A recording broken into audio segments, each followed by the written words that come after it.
Bonjour mesdames, mesdemoiselles et messieurs, aujourd'hui nous allons étudier l'inconscient. Quelques définitions. Pulsion, poussée énergétique par lesquelles le corps tend vers un but, désir.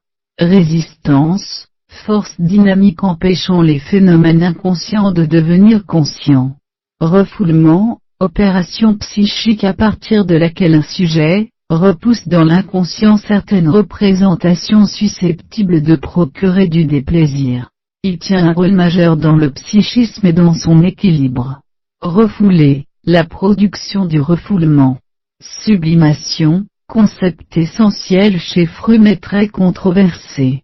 Il décrit le processus par lequel des pulsions d'origine sexuelle se dirigent vers des idéaux considérés comme intellectuellement supérieurs, idéaux qui ont l'air très étrangers aux pulsions sexuelles, mais qui n'en sont que l'expression idéalisée.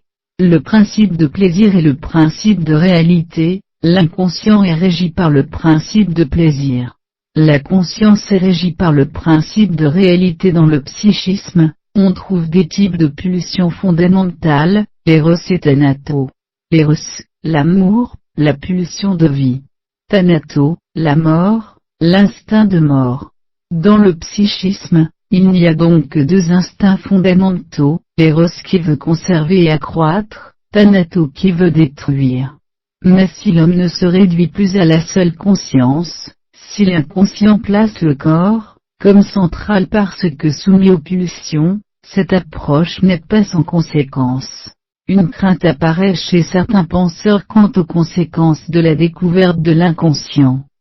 Cette peur, la réduction de l'homme au plus proche de l'animalité, et ainsi le penser comme davantage déterminé par le corps que par la conscience. Je vous en remercie. Bonjour.